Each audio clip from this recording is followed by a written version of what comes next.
Jai Hind aspirants, welcome to SSB Crack Exam channel and here we are talking about the geography and आज का जो हमारा topic रहेगा geography के अंदर that will be the ocean currents correct.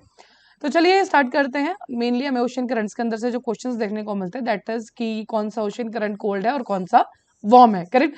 And the secondly कौन से ocean में कौन सा ओशियन करंट बिलोंग करता है, हमें सिर्फ दो चीजें इसमें ध्यान रखनी होती है करेक्ट। सो बेसिकली सबसे पहले बात करें कि ओशियन करंट होता क्या है। So these are the continuous predictable directional movement of the sea movement correct. तो जो हमारा सी वाटर रहता है उसका एक पर्टिकुलर डायरेक्शन में मूवमेंट होना करेक्ट, जो कंटिन्यूस हो डन, तो उसी को हम क्या बोलते हैं, ओशियन वाटर या ocean current correct. So it is a movement of the ocean water. ऐसा नहीं है कि बहुत थोड़ा सा वॉल्यूम में, no it's a massive movement, बहुत ही हैवी वॉल्यूम में जो है वाटर की मूवमेंट देखी जाती है correct. And influenced by various forces, ठीक है, बहुत सारे फोर्सेस पे जो है ये पर्टिकुलर डिपेंड भी करते हैं। कुछ होते हैं हमारे पास horizontal currents happen due to the, देखो जैसे नॉर्मली ये वाटर है, ऊपर से जब विंड जाएगी तो विंड के फ्रिक्शनल फोर्स से भी हमें मूवमेंट देखने को मिलती है correct. Rotation of the earth, Coriolis force, हम सबको पता है कोरियोलिस फोर्स का करेक्ट, कि जब नॉर्दर्न हेमिस्फीयर में कौन सी डायरेक्शन को लेके जाता है और सदर्न हेमिस्फीयर में कौन सी डायरेक्शन को लेके जाता है करेक्ट। हमने विंड सिस्टम इसको बहुत अच्छे से डिस्कस किया, अगर आपको नहीं याद है so you have to watch that particular video again correct. So Coriolis force की वजह से भी वो वाटर का जो मूवमेंट है, वाटर का जो डायरेक्शन है उसको भी वो डाइवर्ट करता है, ठीक है। Vertical currents happens mainly due to the density. कैसे, देखिए आपको भी पता है जिसमें ज्यादा सॉल्ट होगा वो ज्यादा डेंसिटी वाला पानी हो जाएगा, ज्यादा सॉल्ट्स होंगे करेक्ट। तो ज्यादा सॉल्ट और हाईली डेंसिटी मतलब क्या हो जाएगा, वो पानी हैवी हो जाएगा और हैवी पानी हमेशा नीचे रहता है। So this is the particular thing. तो ये समय ये सब चीजें हमें देखने को मिलती है। बाकी टेम्परेचर में भी जो पानी ज्यादा गर्म होगा उसका क्या हो जाएगा, that will be light in weight, तो वो ऊपर आ जाएगा। ठंडा होगा पानी, that will be the high, ठीक है, हैवी होगा वो, तो हैवी वाला क्या चला जाएगा, नीचे चला जाएगा।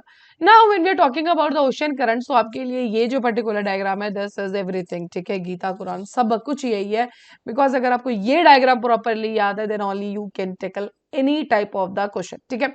अब बात करें अगर इस डायग्राम के ऊपर पर्टिकुलरली, मैं आपको बता देती हूँ कि आपको इस पे क्या क्या चीजें ध्यान रखनी है। जस्ट सी, देखो जो भी हमारे पास ये रेड कलर में है, the red colour one, they are the warm currents, ठीक है। और ये जो ब्लू में है they are called as what, that is the cold currents, correct, done. And बाकी आपको मूवमेंट्स यहाँ पे देखनी है। बाकी जो ये यहाँ पे बन रहा है जैसे सी 10 करंट्स के डिफ्लेक्शन आप देख रहे हो, ठीक है, क्या हो रहा है, नॉर्दर्न हेमिस्फीयर में हमें राइट की तरफ डिफ्लेक्ट होता दिख रहा है, ये देखो ये रहा, ठीक है, सेम यहाँ पे, ठीक है। तो this is due to the Coriolis force, done. So आपको ये पर्टिकुलर देखो, ये गायर्स, नाउ दिस वन देखो, North Atlantic Drift, Gulf Stream, North Equatorial, Canary current, ये यहाँ पे एक ही जगह घूम रहे हैं, ठीक है। इसको हम क्या बोलते हैं, यही एरिया है जिसको हम सारागासो सी बी नाम से जानते हैं, ठीक है। चलिए, सो सबसे पहली बात बेस्ड ऑन टेम्परेचर पे भी हम डिवाइड करते हैं। पहला आ गया हमारा कोल्ड करंट, ठीक है जी।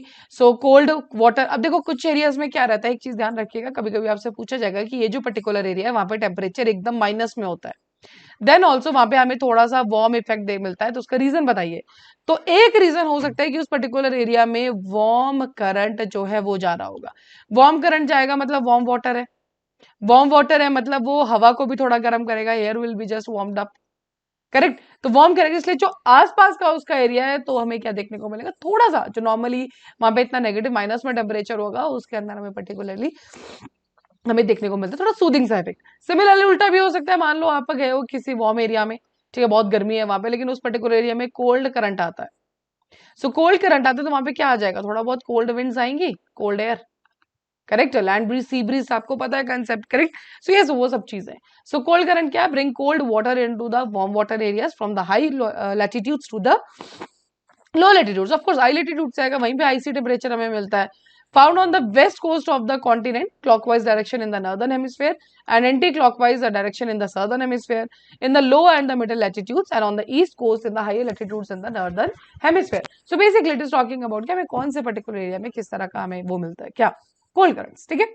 Similarly with the warm currents में हम बात करें, so it brings warm water into the cold water areas from low to the high latitudes and are observed on the east coast of the continent. So ये this जो मैंने आपको ये diagram बताया, आप इससे देख सकते हैं कि कहाँ पे वार्म करंट मिलता है, कहाँ पे हमें कोल्ड करंट मिलता है। करेक्ट। नाउ कन्वर्जेंस, देखो यही ध्यान रखिएगा, जहां पे भी हमारा वार्म करंट और कोल्ड करंट कन्वर्ज होगा, ठीक है, तो मीटिंग होगा दिस, इस तरह से, ठीक है, या डाइवर्ज हो सकते हैं, ठीक है, तो दो ही कंडीशंस हमारी बन सकती हैं। डन। नाउ सब अगला बात करते हैं कि हमारा कौन सा करंट है, कौन से ओशन में है, करेक्ट। तो सबसे पहले बात करते हैं हम पैसिफिक ओशन करंट्स के अंदर। सो ओके से आपको ध्यान रखना है, that is the Kuroshio and the Oyashio current, Okhotsk current भी जिसको हम बोलते हैं, North Pacific current, Alaska and Californian current, East Australian current, Peru current और हमबोल्ट करंट। तो देखिए आपके पास ये रहे यहाँ पे, so you have to just notice from this particular area. Now देखिए, this is the Oyashio current, ये रहा ओएशियो ओ, कुरोशियो के, then North Pacific, North equatorial तो चलो पूरे में से you can not count here, correct, then eastern Australia, and similarly आपको इस तरह से भी यहाँ पे लेफ्ट हैंड साइड में भी देखो, दोनों तरफ में आपको देखना है कि कौन कौन सा है। नाउ जैसे कि अगर आप बात करोगे पेरू करंट का, पेरू करंट क्या है, this is the Peru current, this is the California current, तो ये सारे के सारे कहाँ पे हमारे पैसिफिक ओशन करंट में। Now California is coming from the higher latitude, so it will be the cold current. Similarly, the Peru current is coming from the Antarctic region and it is also on the poles. So this will also be the cold current. Correct? Similarly, when any current will be going from the equator side, equator will be having the high temperature. We are talking about the equatorial region. So we will be having the warm current. Done? So yes, the Pacific currents clear. Now next is the Atlantic Ocean currents. And Atlantic Ocean currents will be having the Antilles, Norwegian, Brazil, Venezuela current. So where they are all located, just see.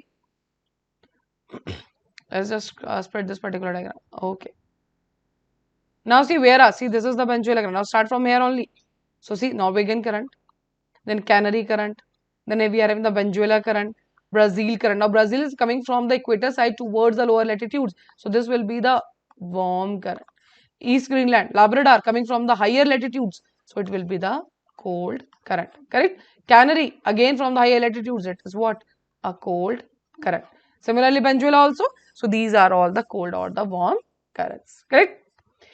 So, and the last one is the Indian Ocean currents. So Indian Ocean currents, we are having the Oglus current, Mozambique current and the West Australian current. So just see, this is the Oglus, this is the West Australian and this is the Mozambique current, correct? So now you have to just take clear that is what is the warm current, cold current. Now once again I am here explaining you one thing, that this diagram is particularly very important, correct? Why? Because you have to see all the, just in this case, you, in the case of topic of the ocean currents, you have to just learn which is the warm current, which is the cold current, correct? Two things. Second is thing, their location in the oceans in which sea which particular current is located, correct? So these are the things which you have to take care whenever you are studying any type of what that is the current. So location wise Pacific, Atlantic and the Indian Ocean. Done. So these are the things, and which is the cold and hot current. So that's all for these currents thing. So thank you so much for watching this lecture. I hope you'll be just revise this particular map, and you will be, if you will be reminding this map only, then you will having all the questions of your ocean currents. जय हिंद, जय भारत। अगर आप एक defence aspirant हैं और SSB interview, NDA, CDS, AFCAT जैसे exams के लिए प्रिपेयर कर रहे हैं, तो आप एसएसबी क्रैक एग्जाम्स के कोर्स को चेक करना ना भूलें। आप हमारी लर्निंग एप्लीकेशन को गूगल प्ले स्टोर से भी डाउनलोड कर सकते हैं।